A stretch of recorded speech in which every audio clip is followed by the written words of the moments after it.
It was a cold afternoon in a quiet little town where people knew each other by name, and the same old songs played on the radio inside the Maple Street diner. The bell above the door jingled each time someone walked in, letting in a gust of wind and the smell of wet pavement. It was a small place with red leather seats, shiny silver napkin holders, and the smell of coffee that never seemed to leave. Behind the counter worked a woman named Clara. She wasn't young anymore, but not old either, somewhere in between. With kind eyes that always noticed things most people ignored, she knew her customers' habits, their moods, and their favorite pie flavors. She could tell when someone needed a refill or just a little company. She'd been working there for almost 10 years, always wearing the same blue apron, always with her hair tied up neatly. That day started like any other. The morning rush had passed and the diner had gone quiet except for the soft hum of the fridge and the occasional clink of dishes from the kitchen. Clara was wiping down the counter when she noticed a small shadow outside the window. At first, she thought it was a stray cat. But when she looked again, she saw a boy, thin, probably no older than 10 or 11. His clothes were too big for him, his shoes worn down and his face pale from the cold. He stood near the window, peeking inside like someone trying not to be seen but hoping to be noticed. Clara paused for a moment, her cloth still in her hand. The boy's eyes followed the plates of food being carried to tables. When someone cut into a pancake or bit into a sandwich, his gaze didn't move. It was the look of someone who hadn't eaten in a while. She thought he might just be curious, but then she saw him again the next day. And the next? Always around the same time, just before lunch. He'd stand outside the window for a few minutes, sometimes pressing his hands against the glass, sometimes just watching quietly. He never came inside. He never asked for anything. Clara's heart ached a little each time she saw him. She had seen tough times herself, and she knew what hunger looked like. But she also knew the diner's owner didn't like anyone hanging around outside. If he saw the boy, he'd probably chase him off. So she decided not to say anything, at least not yet. One afternoon after her shift, she stepped outside to throw away the trash. The sun was setting, painting the sky in orange and pink, and the air had that chill that made you pull your jacket tighter. She heard a faint noise by the dumpster, something rustling. She froze for a second, thinking it might be an animal, but then she saw a small hand reach into the bin. The boy was there, digging through the trash, trying to find something to eat. Clara felt a lump rise in her throat. She set the trash bag down quietly and walked closer, careful not to startle him. "Hey there," she said softly. The boy jumped back, dropping a crumpled piece of foil he had been holding. His eyes went wide, full of fear. He didn't say anything, just stared at her as if waiting to be yelled at. "It's okay," she said gently. "I'm not mad. You hungry?" He hesitated. His lips parted like he wanted to speak, but no words came out. He just gave the tiniest nod. Clara looked around. The street was empty and the diner lights glowed behind her. "Come on," she said finally. "Let's get you something to eat." He shook his head quickly, backing away a little. I can't. I don't have money." Clara gave a small smile. "Don't worry about that. I'll take care of it." Still, he didn't move. He looked unsure, like he wanted to believe her but couldn't. She didn't push him. Instead, she went inside, grabbed a paper bag, and filled it with a sandwich, a piece of pie, and a small cup of milk. Then she came back out and handed it to him. "Here," she said. "Take it. It's warm." He hesitated again, looking at the bag, then at her. His fingers were trembling as he reached for it. "Thank you," he whispered, his voice so soft she almost didn't hear it. "You're welcome," she said with a smile. "What's your name?" He looked down. "Eli." "Well, Eli," she said, "you come by here if you're hungry, all right? You don't have to go digging through the trash." He nodded again, clutching the bag close to his chest. Then he turned and ran off into the night, his small figure disappearing between the streetlights. Clara stood there for a moment, watching until he was gone. She didn't know where he came from or who he belonged to, but she knew she couldn't just ignore him anymore. The next day, Eli was back, this time a little closer to the door. Clara pretended not to notice at first, but when she walked past with a tray, she caught him peeking in. She gave him a small wave through the window.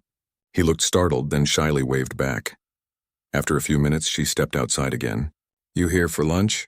she asked with a smile. He nodded, his eyes bright with hope. "All right," she said. "Come around the side door. I'll bring something out." From that day on, it became their little secret. Every afternoon, Clara would prepare an extra plate, sometimes pancakes, sometimes soup, sometimes just a sandwich and fries, and wrap it up before the manager saw. She'd slip outside and hand it to Eli behind the diner. He always said thank you, always ate quietly, and always tried to give the plate back clean. She noticed he never ate like a kid who was used to having food. He ate slowly, carefully, as if afraid the meal might disappear if he blinked. Sometimes she'd ask him small questions. "You live nearby?" she'd say, or "You go to school around here?" He never said much. Just short answers. Kind of. Not really. Sometimes.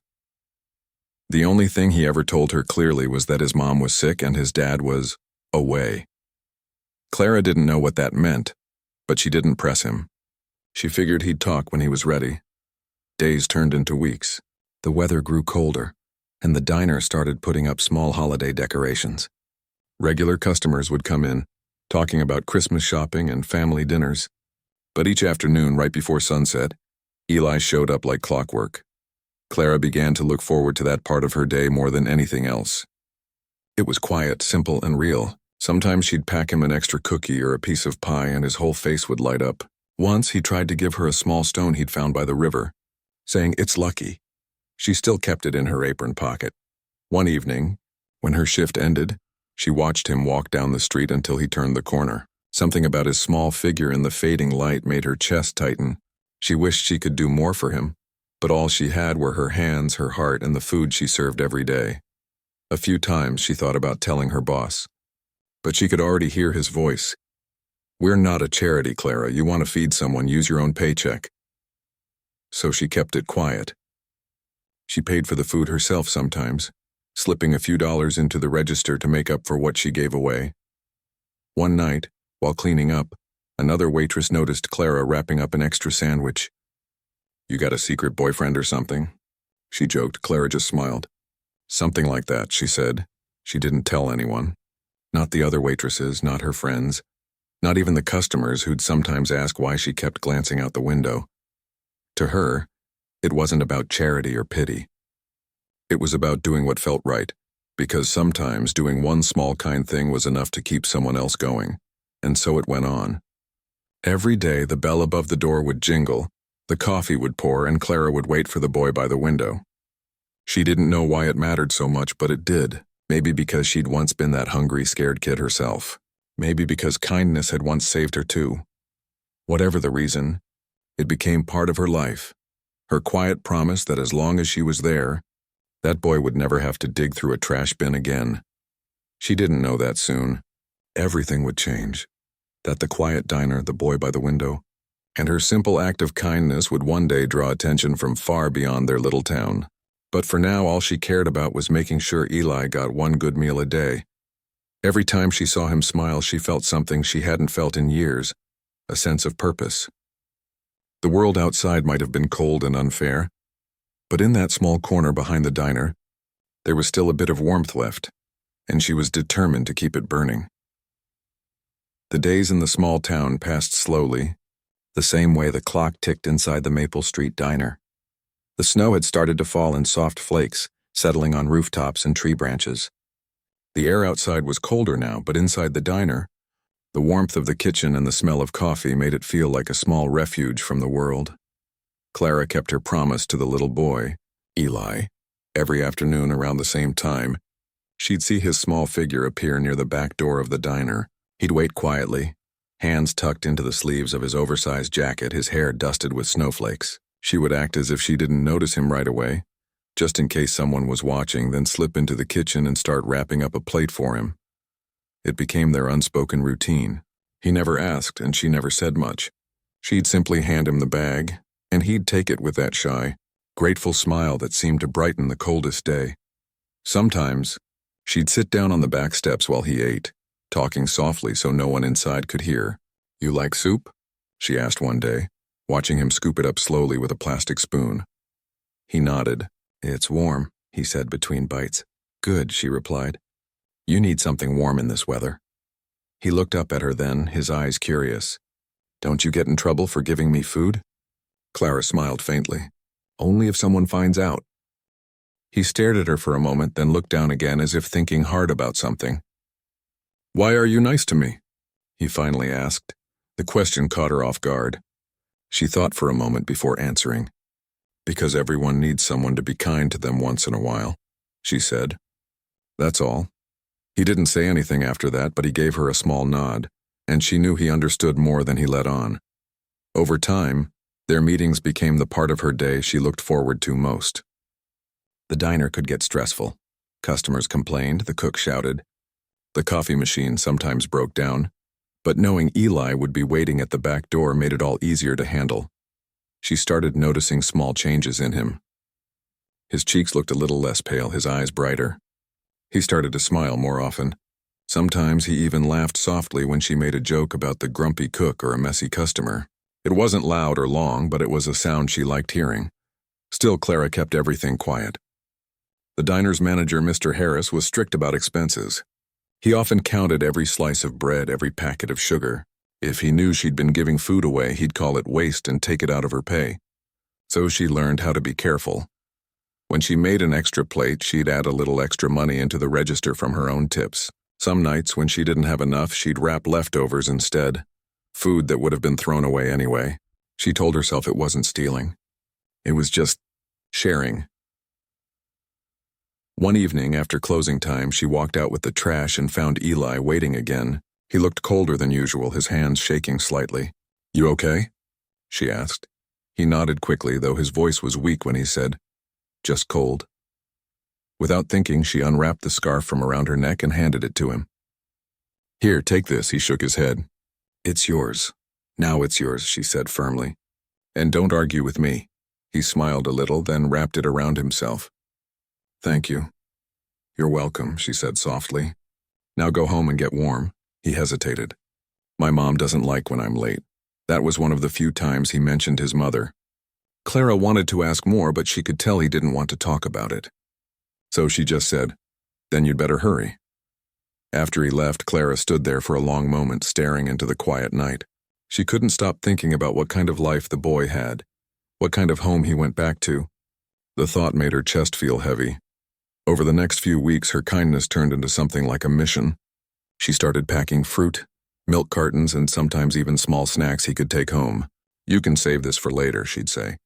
He always looked surprised, like no one had ever given him something extra before. One night, as the diner was closing, a customer noticed Clara wrapping up another small bag of food. "That's a lot of leftovers for one person," the man said jokingly. Clara forced a smile. "Yeah, I've got a big appetite," she replied quickly. The man laughed and walked away, and she let out a slow breath. Keeping this secret wasn't easy, but she knew she couldn't stop now. The snow outside grew heavier. Sometimes the roads were so bad that customers barely came in. The diner felt emptier, quieter. Yet no matter how bad the weather got, Eli always showed up. Once during a snowstorm, she expected he'd stay home. But when she looked out the back door, there he was, covered in snow, his small hands tucked into his sleeves. "Eli," she said in surprise, "you shouldn't be out in this." He just shrugged. "Didn't want to miss dinner." Clara's eyes softened. She brought him inside to sit near the heater for a few minutes. The kitchen was empty then, so she poured him a cup of hot chocolate and handed it to him. "Careful, it's hot," she warned. He took a small sip and smiled. "This is the best thing I ever tasted," he said. She laughed quietly. "It's just cocoa mix and milk." "It's still the best," he insisted. Something about the way he said it made her heart ache again. It reminded her of how much people took for granted, things like warm food or a safe place to sit. For a while, they just sat there quietly, listening to the wind against the windows. Then he asked, "Did you always work here?" "Pretty much," she said. "Started when I was about your age, actually. My family didn't have much, so I had to help out." He looked at her curiously. "You were poor too?" She smiled faintly. "Still am some days," she said with a small laugh. "But I had people who helped me. That's why I try to do the same when I can." He nodded slowly, like he understood. Later that night, after she sent him home with extra food, she stood by the door for a long time, thinking about what he'd said. She realized she had no idea where he actually lived. He always walked off in the same direction, toward the edge of town where the houses were older and more spread out. But she didn't know which one was his. A few times she thought about following him just to make sure he got home safely, but she didn't want to scare him. So she just watched him disappear down the snowy street each night, hoping he was safe. One evening, when she came out with his usual meal, she found him sitting on the ground, hugging his knees. His eyes were red and he looked like he had been crying. "Eli? What happened?" she asked softly, kneeling beside him. He shook his head and wiped his face with his sleeve. "Nothing," he said quietly. "Did someone hurt you?" He hesitated, then whispered, "My mom's sick again. She couldn't get up today. I tried to make her soup, but I burned it." Clara's heart twisted. She wished she could do more than just hand him food. She wanted to help his mother too, but she knew she couldn't just show up at a stranger's house. She reached into her apron and handed him the bag. "Here, there's soup in there. And some bread. You can take it to her." He looked at the bag, then at her. "Thank you," he said again, his voice trembling. Clara smiled and patted his shoulder gently. "You're doing a good job, Eli. You take care of her, okay?" He nodded. "I will." As he walked away, she felt tears sting her eyes. It wasn't fair, she thought. How some kids had everything while others had to grow up too fast. After that night, she started packing extra food, enough for 2 people. She didn't know if his mother could eat, but she hoped it helped somehow. The weeks went by quietly.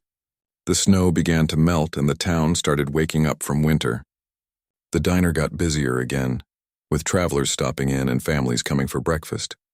But no matter how busy it got, Clara always found a moment to slip outside with a small paper bag. Eli never missed a day. Even when she was tired, seeing him waiting there gave her a sense of peace. It reminded her that small kindnesses mattered, that maybe in a world full of noise and hurry, doing one good thing quietly was still worth something. She didn't realize how much the boy had come to mean to her until the night he didn't show up. She waited by the back door long after closing time, her eyes scanning the dark street, her hands gripping the warm paper bag she had packed for him. But the street stayed empty. The snow had melted, the air smelled like rain, and the sound of cars passing by felt distant. She stood there for nearly an hour, hoping to see that small figure turn the corner. He didn't come. For the first time in months, the night felt truly cold, and though she didn't know it yet, that quiet absence would be the beginning of something far bigger than she could imagine. The following week passed more slowly than any before.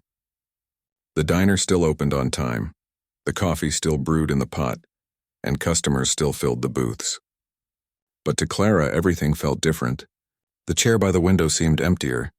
The sound of the bell above the door no longer made her heart lift.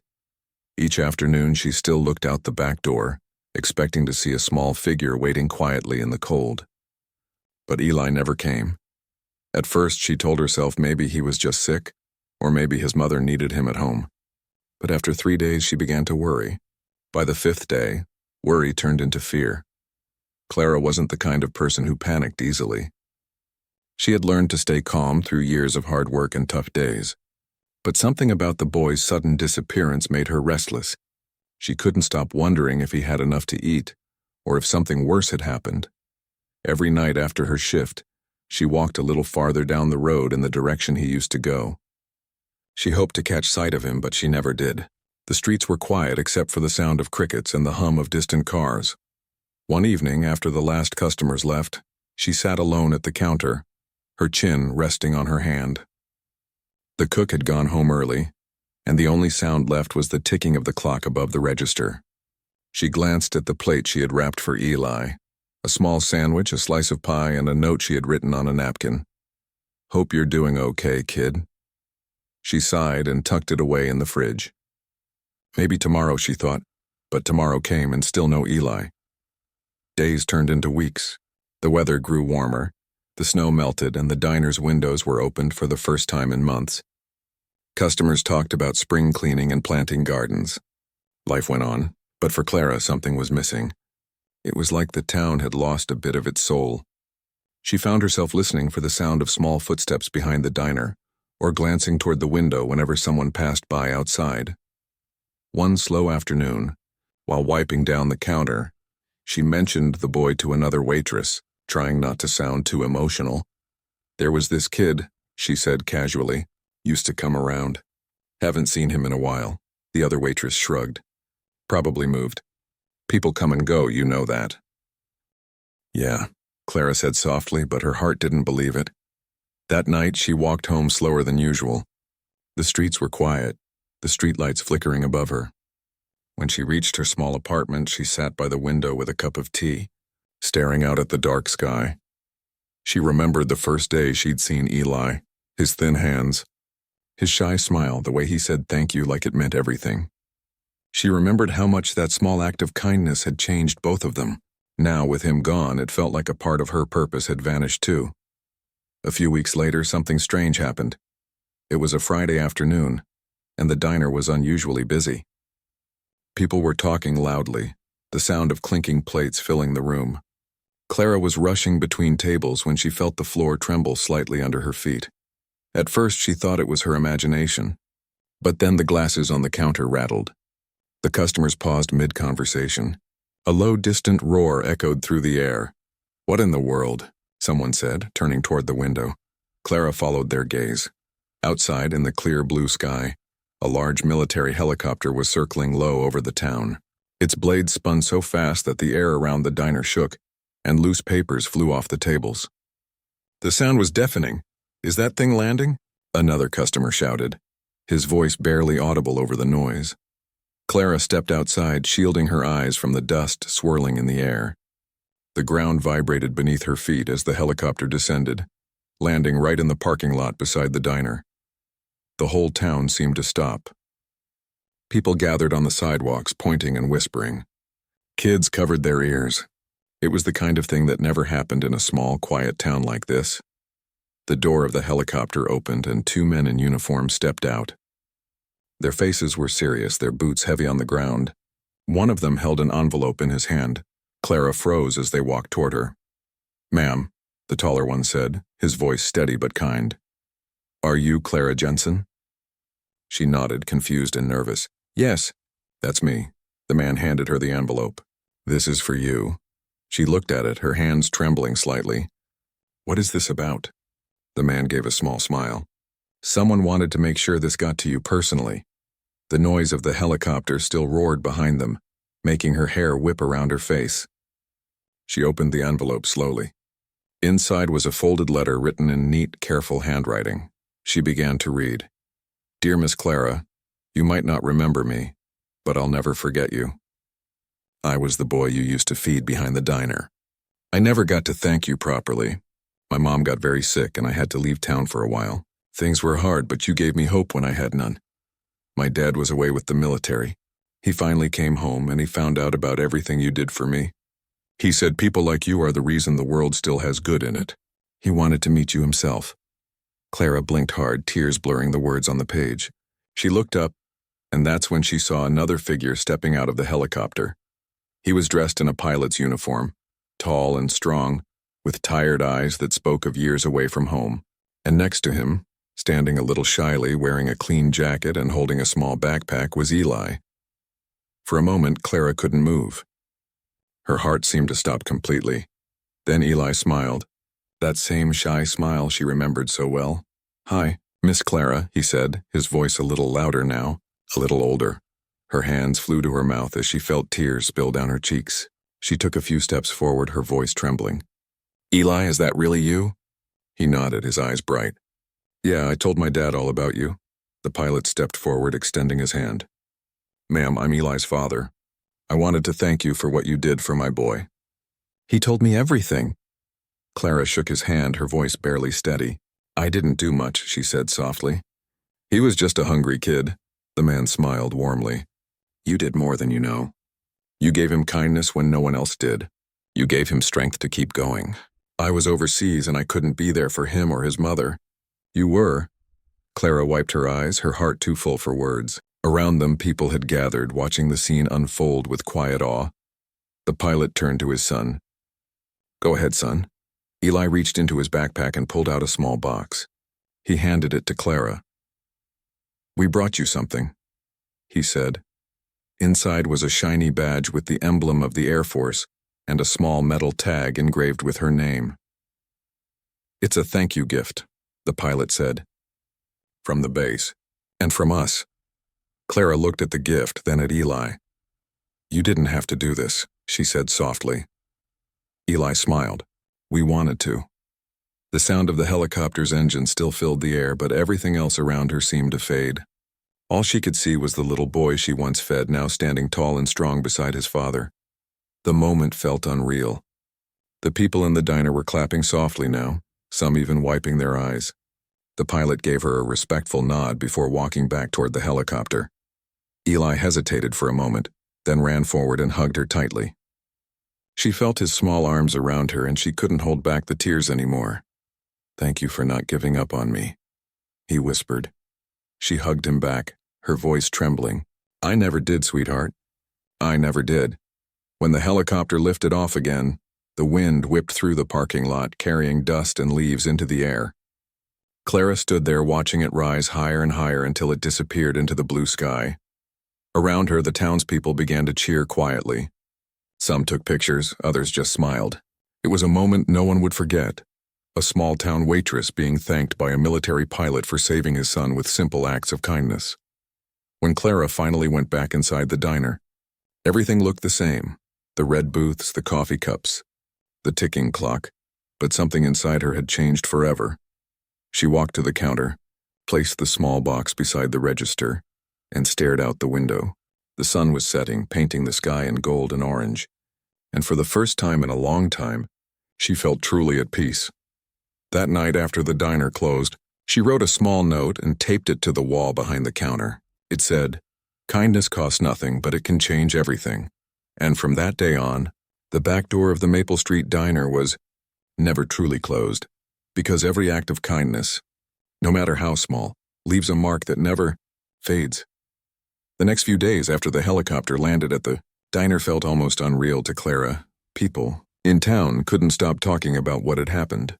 It wasn't every day that a military helicopter landed in their small parking lot, shaking the windows and rattling coffee cups. Everyone wanted to know who the waitress was and why a soldier had flown all that way just to see her. Some of the regular customers teased her gently. "Guess we'll be getting reporters next, huh, Clara?" One of them joked as he stirred his coffee. Clara just smiled, though deep inside she still couldn't quite believe it herself. The whole thing had felt like a dream. Seeing Eli again, standing there beside his father in a clean jacket, smiling like the world had finally given him a second chance.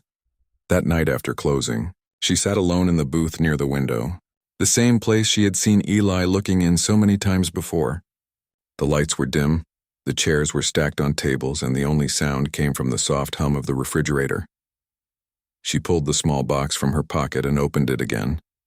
Inside was the shiny badge with her name engraved on the back, along with a handwritten note that read, "For the kindness that fed more than just a hungry stomach." She smiled faintly, tracing the words with her thumb. It wasn't about the gift.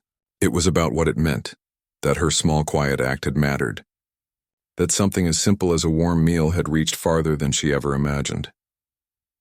The next morning she came into the diner early. The sun hadn't fully risen yet, and the air still had that cool morning mist that smelled of rain. She hung her apron on the hook, tied it neatly, and started brewing the first pot of coffee. When her boss, Mr. Harris, arrived, he was already holding a newspaper in his hand. "You're famous now," he said with a grin. She frowned. "What do you mean?" He dropped the paper on the counter and pointed at the front page. There, in full color, was a picture of the helicopter outside the diner, and beside it a photo someone had taken of her shaking hands with Eli's father. The headline read, "Small-town waitress honored by military family for feeding hungry boy." Clara's mouth fell open. "Oh no," she said softly, covering her mouth with her hand. "Oh yes," Mr. Harris chuckled. "Phone's been ringing all morning. Folks asking if this is the same diner from the story." Clara's face turned red. "I didn't want anyone to know," she said. "It wasn't supposed to be a big thing." Her boss looked at her kindly. "Sometimes good things deserve to be known, Clara. You did something special. Don't hide from it." By noon, the diner was packed. People came from neighboring towns just to sit at one of the booths or order a slice of pie. Some brought flowers, others just wanted to shake her hand. A local reporter even showed up with a small camera crew. "Can we get a few words from you?" he asked. Clara was nervous, but she agreed. She stood by the counter while the reporter asked questions. "What made you start helping the boy?" he asked. She took a deep breath before answering. "Because he was hungry," she said simply. "And because I could," the reporter smiled. "You didn't expect any of this to happen, did you?" Clara shook her head. "No, sir. I just did what anyone should do when they see someone in need. I never thought it'd turn into all this." After the interview, she went back to her work, still blushing from all the attention. But she also noticed something beautiful happening. People were kinder. Customers who used to rush through their meals started chatting with one another. A man who always complained about his order left a big tip that day, whispering, "For the boy." A mother and daughter sitting by the window quietly paid for another family's meal.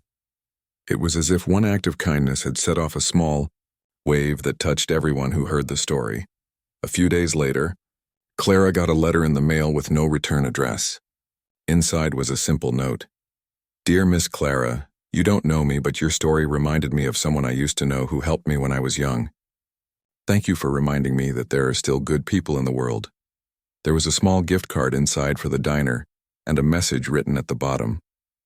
"Use this to feed someone else who needs it." Clara smiled as she folded the letter. She kept it under the counter beside the Air Force badge. Even though the attention slowly faded over the next few weeks, the feeling it left behind didn't. The diner seemed brighter somehow. The people who came in weren't just customers anymore. They felt like part of a bigger family. One afternoon, just as she was serving coffee to a table, the bell above the door rang, and Eli walked in again. Clara froze for a second, then broke into the warmest smile she'd ever given. "Well, look who's back," she said. He grinned shyly. "Dad said we're moving nearby. He's working at the base close to here." "That's wonderful," she said, walking around the counter to give him a hug. "How's your mom?" "She's better," he said, nodding. "The doctors helped her a lot. She said to tell you thank you for taking care of me." Clara's eyes softened. "Tell her she doesn't need to thank me. I'm just glad you're both okay." Eli looked around the diner. "It's busier than I remember?" Clara chuckled. "You could say that. Seems like the whole world knows about this little place now." He laughed softly. "You're kind of famous, Miss Clara." She shook her head. "I don't care about that, sweetheart. I just care that you're eating well and smiling again." He smiled wider. "We come here every weekend now. Dad says your pancakes are better than the ones on the base." "That's a compliment I'll take," she said with a grin. From that day on, Eli and his parents became regulars at the diner. Every Sunday morning, they sat by the same window where Eli used to stand outside watching. Now, instead of staring through the glass with hunger in his eyes, he sat at the table laughing, eating, and telling stories about school and his dad's new job. The other customers soon recognized them, and everyone treated the family with kindness. It felt like the town had adopted them in a way, as if they all shared a part in their story. A few months later, Mr. Harris surprised Clara with something special. One morning, he called her over to the counter and handed her a menu. "Look on the last page," he said. She flipped it open, and there it was. A new item printed in bold letters. Eli's special. Pancakes with a side of hope. Below it was a small note. Dedicated to those who remind us that kindness can change lives. Clara's eyes filled with tears. She looked at her boss and whispered, "You did this?" He nodded. "You inspired it. I thought it was time we put it on the menu for good." From then on, Eli's special became one of the diner's most popular dishes. People ordered it not just for the taste but for what it represented, a reminder that small acts of goodness matter. Sometimes, when tourists stopped by, they would ask, "Is this the place from that story about the waitress and the hungry boy?" Clara would smile and nod. Yes, this is the place. They would often take pictures, and she didn't mind. But what mattered most to her was that, even after all the excitement faded, people still cared. On quiet evenings after closing time, she would sit in the same booth by the window and look out at the street. The town lights shimmered softly, and she could sometimes see families walking by, hand in hand. She often thought about how one small choice in handing a sandwich to a hungry boy had led to all of this. Sometimes, she wondered what would have happened if she had looked away that first day, or if she had told herself it wasn't her problem. The thought always sent a chill through her heart. But she didn't look away. She didn't turn her back. And because of that, lives were changed, not just Eli's, but hers too. One evening, as the sun set, Eli walked up to her while she was cleaning a table. He held a small photo in his hand. "Dad took this when the helicopter landed," he said, handing it to her. It was a photo of her and Eli standing in the parking lot, the helicopter behind them, both of them smiling. "I wanted you to have it," he said. Clara smiled and held the photo carefully. "Thank you, Eli, this means more than you know. You helped me when I had nothing," he said softly. "I won't forget that." She reached out and touched his shoulder gently. "And I'll never forget you either." When he left, she placed the photo in a small frame on the counter, right next to the note that said, "Kindness costs nothing, but it can change everything." Every day she saw people look at it, smile, and sometimes even tear up. And every time she looked at it herself, she felt that same warmth in her chest, the kind that reminded her why she had done it in the first place. Because even when the world feels cold, a single act of kindness can still light a fire that never goes out. Time moved on. But for Clara, life at the diner had changed forever. It wasn't just the fame or the newspaper articles or the story that everyone in town now knew. It was something deeper, a quiet sense that even the smallest act of kindness could ripple farther than anyone imagined. Eli and his family continued to visit regularly. Every weekend, the diner felt brighter when they walked in. His father would often stop to chat with Clara, asking about her day or telling stories about Eli's adventures at school. Eli, now a little taller, a little more confident, would always grin at her, reminding her of the shy boy she had first seen standing outside the back door months ago. Clara found herself thinking often about how much people's lives could change with just one simple choice. Sometimes she thought about the days when she would quietly hand him a sandwich behind the diner, hoping no one saw. Those moments, small and unnoticed at the time, had become the start of something far greater than she could have imagined. One evening, after closing time, Clara stayed behind to wash dishes while the last customers left. The diner was quiet, filled only with the soft hum of the lights and the faint smell of coffee lingering in the air. She stacked the last plate, and then her eyes wandered to the small framed photo on the counter, her and Eli standing outside the diner, smiling beside the helicopter. She reached out and touched it softly, remembering that first moment when she had handed him a warm meal, when she didn't even know his story. A gentle knock at the door startled her. She opened it to see Eli standing there with a wide smile. "Hi, Miss Clara," he said, holding something behind his back. "What are you doing here so late?" She asked, smiling. "I wanted to give you something," he said, stepping closer. He handed her a small hand-painted card. Clara took it and opened it carefully. Inside were bright, colorful drawings of pancakes, soup bowls, and smiling faces. At the bottom, in Eli's handwriting, it said, "Thank you for always believing in me." Clara's eyes welled with tears. "This is beautiful, Eli. Thank you so much." He shrugged. "I just wanted you to know, you changed my life." The words hit her harder than she expected. She knelt down and hugged him gently. "And you changed mine too," she whispered. Over the next few months, the town began to notice more subtle changes. People who came to the diner talked about kindness differently. Customers started leaving notes or small treats for others, inspired by Clara's story. Some even brought extra food for the local shelter. The ripple effect of one quiet act of generosity had spread farther than she could have imagined. One afternoon, a woman came into the diner carrying a bag of fresh bread. "I heard your story," she said, smiling nervously. "I wanted to help too." Clara took the bread and thanked her. "You're helping more than you know," she said softly. The woman nodded. Sometimes all it takes is one example to remind people it's worth being kind. It was a lesson Clara knew well. It wasn't about fame or recognition. It was about choosing to do something good even when no one was watching. That quiet decision could create change in ways that weren't immediately visible. Eli continued to grow. He began to do well in school, making friends, learning new skills, and sharing stories about the diner with anyone who would listen. His father, who worked long hours at the nearby base, often brought him and his mother in for Sunday breakfasts, sitting together in the same booth by the window. Clara noticed small changes in herself as well. She was no longer just a waitress at a quiet diner. She was a person who had made a difference, And that realization gave her a quiet strength she hadn't felt before. She treated each customer with even more care, listened to their stories, and gave attention to small details that others might overlook. She had learned that small acts could grow into something meaningful if nurtured with patience and heart. One morning, Eli arrived earlier than usual. "Miss Clara, guess what?" he asked, bouncing slightly on his heels. "What is it, Eli?"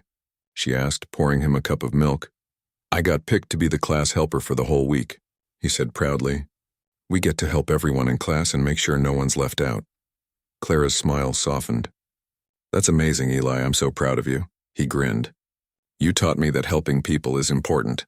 I want to keep doing it." Her heart swelled. She reached out and ruffled his hair. "You're going to do great things, Eli. I know it." The diner continued to thrive. Regulars came not just for the food, but for the warmth that filled the place. Clara kept the tradition of wrapping extra meals for those in need, though now she had volunteers who quietly helped her. Sometimes it was neighbors who couldn't afford a full meal but were too shy to ask. Sometimes it was students who had stayed late at school and hadn't eaten all day. The quiet kindness that had started with one boy now reached dozens of people. Eli's parents were grateful beyond words. One day his father approached Clara after a busy breakfast shift and said, "You saved him in ways I never could. You showed him what it means to have someone care. We will never forget this." Clara shook her head, feeling tears prick her eyes. "I didn't do much. I just fed him when he was hungry." "You did more than that," his mother said softly, placing her hand over his. "You gave him hope, and that's priceless." The summer came, bringing long golden days. The diner felt lighter, full of laughter and chatter. Families came in after the beach, students visited between classes, and the aroma of pancakes and coffee filled the air. Clara often found herself glancing toward the window, remembering the shy boy who had once stood outside watching the world go by. Now he was part of it, smiling, confident, and surrounded by the love he deserved. One evening, as Clara was closing up, Eli stayed behind to help her sweep the floor. He looked around at the clean tables and chairs and smiled. "Miss Clara," he said, "do you think other kids are getting help the way I did?" Clara knelt down beside him. "Some do, Eli, some don't. But that's why people like you are important. You can help others too, just like someone helped you." He nodded seriously. "I want to help." "I know you will," she said, holding his hand for a moment. "You already have." The diner's story spread beyond the town. Occasionally, Clara received letters or small notes from people she had never met, telling her that her actions had inspired them. Some brought food for the homeless, some volunteered at schools, some simply smiled at strangers when they noticed someone was lonely. Each time she received one, she put it on the small bulletin board near the counter. Over time, the board became full of messages, reminders of the power of kindness and the difference one person could make. Clara often thought about how easily it could have gone the other way. If she had looked away that first day, if she had told herself it wasn't her problem, Eli's life might have been very different. She didn't dwell on that too long, but it reminded her of something important. Small choices matter more than we realize. Years later, when Eli was older and had graduated from school, he came into the diner wearing a crisp uniform. Clara recognized the pride in his eyes, the same quiet determination that had once peeked out behind his shy smile. "Miss Clara," he said, standing tall, "I wanted to say thank you again, for everything. You gave me a start and I'll never forget it." Clara felt tears fill her eyes, but she smiled through them. "You've made your own path, Eli. I'm just glad I could help you along the way." He nodded. "I'll keep helping others just like you helped me." She reached out and patted his shoulder. That's all anyone can hope for. The diner remained the heart of the small town, a place where people shared meals, laughter, and stories. And behind the counter, Clara kept a small tradition alive, feeding those in need, listening to their stories, and offering a bit of warmth in a world that sometimes forgot to care. And though the helicopter had long since left, and the excitement had faded, the memory of that day never did. It reminded everyone that kindness, no matter how small, can change a life, and sometimes the world forever. Clara often thought about that shy, hungry boy who had appeared at her window so long ago. She thought about the meals she wrapped quietly behind the diner, the nights she worried about him, and the day the world itself seemed to take notice. And she smiled, knowing that the simple choice to be kind had left a mark that could never be erased. Because in the end, it wasn't about fame, recognition, or awards. It was about the lives touched, the hearts lifted, and the hope given to someone who needed it most. And that, Clara realized, was the greatest reward of all.